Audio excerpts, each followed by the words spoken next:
Diante de severa adversidade, você mantém a sua vida de oração? Sim, louvado seja Deus por isso. Nós vamos aprender com o apóstolo Paulo que diante de adversas necessidades, afrontas e provações, devemos manter a nossa vida de oração, de busca, entendendo que Deus nos dará estratégia e sabedoria para nos sobressairmos diante de toda e qualquer situação. Eu quero compartilhar com vocês esse maná, esse pão fresquinho do céu, que nos sustenta, que nos fortalece, que nos traz vigor de vida. Eu sou a pastora Ana e eu estou aqui para compartilhar com você esse capítulo 23 do livro de Atos. É um capítulo emocionante, eletrizante, onde a gente vê toda uma jornada e todo um processo estabelecido por Deus. Eu quero dizer algo para você. Aquela pessoa que você acha impossível chegar nela, se for da vontade de Deus, que você se achegue diante dessa pessoa, você chegará. Deus, ele irá trilhar o caminho, irá conduzir o caminho. Nós vemos aqui que Paulo, ele foi conduzido por um caminho que foi Deus purinho em cada detalhe. Nós, muitas das vezes, traçamos ali meios para chegar aonde nós queremos e chegar a determinada pessoa que vai ali ter, condições de nos abençoar ou de abrir portas ou de nos ser uma facilitadora no nosso, na nossa jornada. Mas eu quero dizer para você que se nós confiarmos em Deus, tudo vai ser mais que excelente e vai fluir naturalmente. Amém? O segredo, tem um segredo, Sempre tem um segredinho, é a obediência. E a obediência, ela vai te conduzir, a você ter uma vida devocional, a você meditar na palavra de dia e de noite.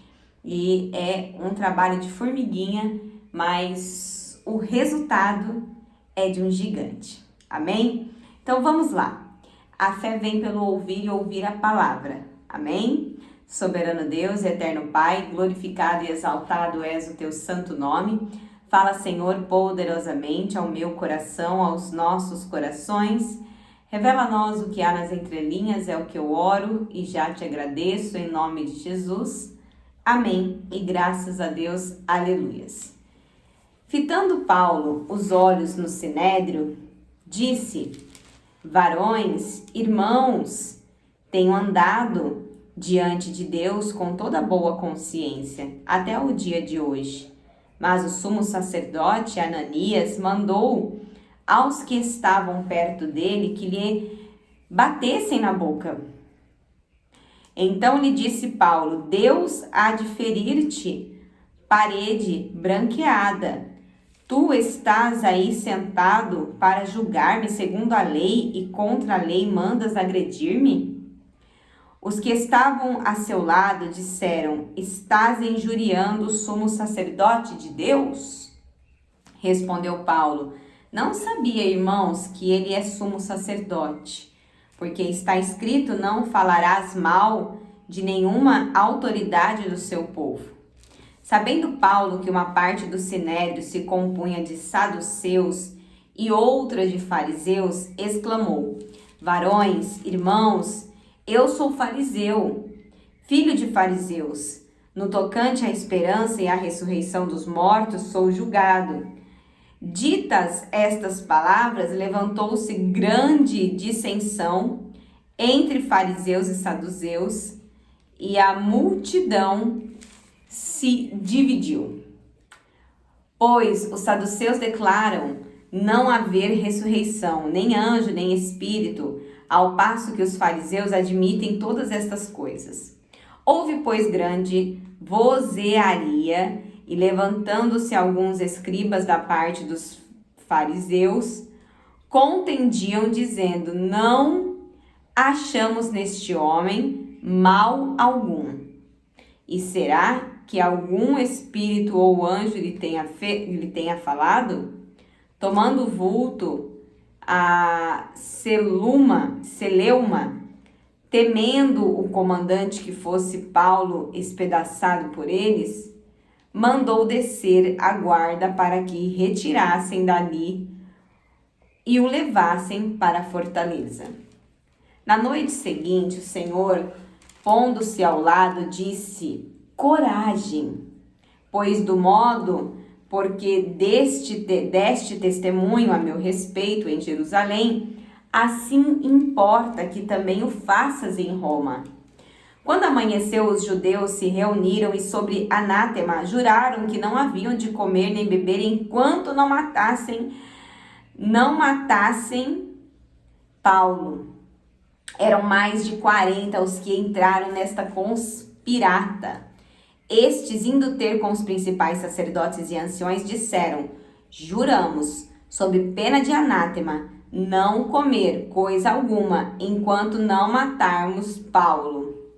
Agora, pois, notificai ao comandante, juntamente com o sinédrio, que vô-lo apresente, como se estivesseis para investigar mais acuradamente a sua causa. E nós, antes de que ele chegue, estaremos prontos para assassiná-lo. Mas o filho da irmã de Paula, tendo ouvido a trama, entrou na fortaleza e de tudo avisou a Paulo. Então este, chamando um dos centuriões, disse: leva este rapaz ao comandante, porque tem alguma coisa a comunicar-lhe. Tomando-o, pois, levou-o ao comandante, dizendo: o preso Paulo, chamando-me, pediu que me trouxesse a tua presença, este rapaz, pois tem algo que dizer-te. Tomou-o pela mão o comandante e, pondo-se à parte, perguntou-lhe: que tens a comunicar-me? Respondeu ele: os judeus decidiram rogar-te que amanhã apresentes Paulo ao sinédrio, como se houvesse de inquirir mais acuradamente a seu respeito. Tu, pois, não te deixes persuadir, porque mais de 40 entre eles estão pactuados entre si, sob anátema, de não comer nem beber enquanto não matarem. E agora estão prontos esperando a tua promessa. Então o comandante despediu o rapaz, recomendando-lhe que a ninguém dissesse ter-lhe trazido estas informações. Chamando os 2 centuriões, ordenou: tende de prontidão desde agora, 3ª da noite, 200 soldados, 70 de cavalaria e 200 lanceiros para irem até Cesareia. Preparai também animais para fazer Paulo montar e ir com segurança ao governador Félix. E o comandante escreveu uma carta nestes termos: Cláudio, Lísias, ao excelentíssimo governador Félix, saúde. Este homem foi preso pelos judeus e estava prestes a ser morto por eles quando eu, sobrevindo com a guarda, o livrei por saber que ele era romano. Querendo certificar-me do motivo por que o acusavam, fi-lo descer ao sinédrio. Por que motivo o acusavam? Fi-lo descer ao sinédrio deles. Verifiquei ser ele acusado de coisas referentes à lei que os rege, nada, porém que justificasse morte ou mesmo prisão. Sendo eu informado de que ia haver uma cilada contra o homem, tratei de enviá-lo a ti, sem demora, intimando também os acusadores a irem dizer na tua presença o que há de encontrar ele, o que há contra ele. Saúde. Os soldados, pois, conforme lhes foi ordenado, tomaram Paulo e durante a noite o conduziram até Antipátride. No dia seguinte voltaram para a fortaleza, tendo deixado aos de cavalaria o irem com ele, os quais, chegando a Cesareia, entregaram a carta ao governador. E também lhe apresentaram Paulo. Lida a carta, perguntou o governador de que província ele era, e quando soube que era da Cilícia, disse: ouvir-te-ei quando chegarem os teus acusadores, e mandou que ele fosse detido no pretório de Herodes. Olha a trajetória de Paulo até chegar no pretório de Herodes, né? Ele se colocou diante do Sinédrio, e entenda bem, os saduceus e os fariseus, eles tinham as suas contendas ali entre eles. Tinha pontos de divergência entre eles. E Paulo, como sábio que era, ele provocou-os para que eles começassem ali a se interter entre si e esquecessem um pouco ele. Foi isso que aconteceu. Eles começam ali, aquela discussão deles estava tão pesada, tão ali, e eles ficaram tão desnorteados que eles chegam num ponto de só querer a morte de Paulo. E o sobrinho de Paulo, né, ouve aquilo, fala com Paulo. Paulo pede para que ele alerte o comandante, e ali o comandante, ele providencia um exército para escoltar Paulo, porque de fato aqueles homens estavam ali convencidos, né, e determinados, olha o que eles falam, que não vão comer nem beber enquanto não matarem Paulo. Então eles se determinam e se posicionam. E olha o posicionamento pela causa errada, né? Quantas pessoas, né? Eu lembro, gente, na minha vida, de uma época, fazer um jejum de tolo. Eu me lembro que eu estava muito chateada com uma situação e eu fazia um jejum pedindo que acontecesse algo que são coisas, assim, muito desconexas, que eu não vou nem citar aqui. E com certeza Deus não ouviu, e eu louvo a Deus porque tem coisas que a gente faz, né? Igual, quando a gente abre um jejum e uma consagração, a gente precisa entender que o jejum, a consagração não muda Deus. E muitas pessoas têm dúvidas a respeito disso. Eu quero abrir um parêntese aqui para falar a respeito disso, que é uma dúvida de muitos. Irmã, você precisa jejuar, você precisa sim ter uma consagração pela sua vida espiritual, para você se aproximar de Deus, né? Você faz as suas orações e você sente que as suas orações não são ouvidas e você quer fazer uma consagração de horas, de dias, é muito válido, porque você ora pela sua casa, você ora pela sua família, você tem sonhos, você tem projetos, então assim, se você tem uma vida de oração, o jejum está atrelado a isso, tá? E eu tenho aqui no canal um vídeo sobre, que você colocar aí na pesquisa jejum e consagração, vai aparecer até uma imagem minha que eu estou com um véu, né, assim, e ali eu falo um pouquinho das minhas experiências com jejum e consagração e você pode aprender mais a respeito. Mas aí, olha só, e Paulo foi conduzido, né, até o cabeça. É óbvio que ele ainda não tinha chegado aonde, aqui no termina falando que ele seria ouvido, né, quando chegassem os acusadores. E ele ficou ali detido no palácio, né, de Herodes. E eu quero dizer para você assim que o que Deus tem para sua vida é algo que os teus olhos não viram, teus ouvidos não ouviu, nem passou pela sua cabeça. A gente estabelece sim algo, a gente tem sonhos, tem projetos. Você tem o seu mural de sonhos?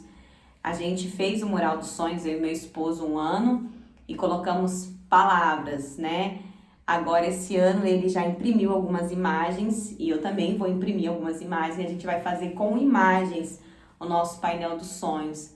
A gente precisa sonhar, porque Deus ele vai fazer melhor, sabe? Aquilo que você idealiza não vai ser igual você idealizou, vai ser melhor. O nosso Deus, ele é um pai zeloso, que tem o melhor para os seus filhos. Deus, ele permitiu algumas situações, né, que Paulo passasse por algumas situações, e como permitiu. Só que ao mesmo tempo ele estava cuidando, estava acompanhando, estava cuidando de cada processo, né? Você vê que, gente, que escolta foi essa? Se Deus tivesse abandonado Paulo, se Deus não estivesse com ele teria morrido no meio dessa confusão toda.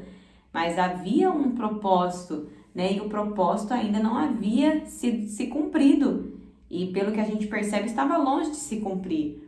Então, enquanto há vida, há propósito. Há um propósito na sua vida. Adore o Senhor em espírito e em verdade. Não fique focando naquilo que não está dando certo.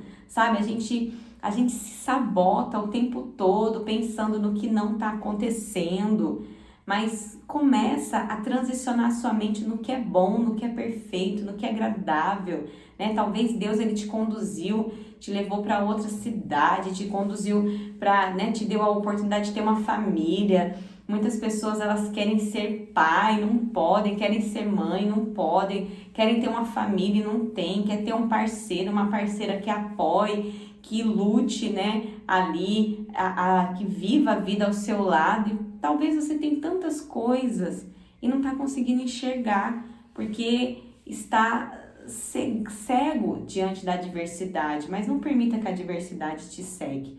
Amém? Coloque nos comentários o versículo que mais chamou a sua atenção, coloque um pedido de oração, coloque uma frase para motivar alguém, seja um canal de bênçãos na vida das pessoas. Amém? Vamos orar? Eu quero orar por você e com você. Querido Deus e amado Pai, glorificado e exaltado és o teu santo nome. Obrigado, Senhor, por esta palavra rema, revelada aos nossos corações. Eu sei, Deus, que assim como o Senhor cuidou de Paulo, o Senhor tem cuidado de cada um de nós. Nos dê, Senhor, um dia de bênçãos, de vitória, de conquista. Abençoa, Senhor, poderosamente a vida desse irmão, dessa irmã. É o que eu oro e já te agradeço, em nome de Jesus. Amém e graças a Deus. Aleluias. Olha, tem uma frase que, se eu não me engano, é o Bispo Bruno que fala muito. E ele diz assim: quem começa orando, termina agradecendo. É algo assim. Então, comece seu dia orando, né? E você vai concluir ele agradecendo. Amém? Que Deus te abençoe poderosamente. Lâmpada para os meus pés é a palavra do Senhor e luz que clareia o nosso caminho. Que Deus abençoe poderosamente a sua vida. Beijo no coração. Shalom, shalom, shalom.